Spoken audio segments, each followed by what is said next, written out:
صحابی وہ ہوتا ہے جس نے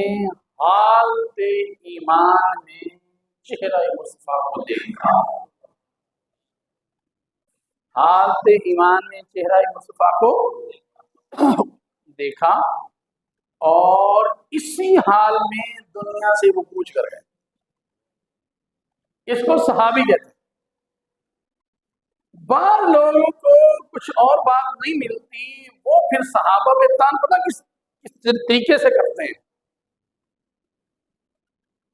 وہ تان منافقین کو لے کر۔ اب جو منافقین تھے بظاہر تو نمازیں پڑھتے تھے، حضور کے پاس بیٹھتے تھے، کام بھی کرتے تھے، گپے بھی لگاتے تھے، سب کچھ ہی کرتے تھے، صحبت میں بھی بیٹھتے تھے، لیکن حکم نہیں آیا تھا کہ ان کو اٹھا دیں، سلسلہ چل رہا ہے۔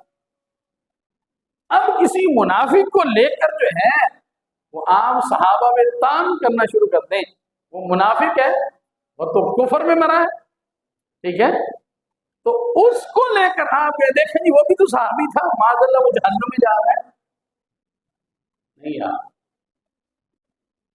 اصحابی النجوم، میرے آقا علیہ الصلوۃ والسلام نے ارشاد فرمایا میرے صحابہ تو ستاروں کی مانند ہیں۔ تو یہ مسئلہ سمجھ نہیں، صحابی وہ ہوتا ہے جو ایمان لایا، چہرہ مصطفیٰ کو دیکھا اور اسی حال میں دنیا سے ہاں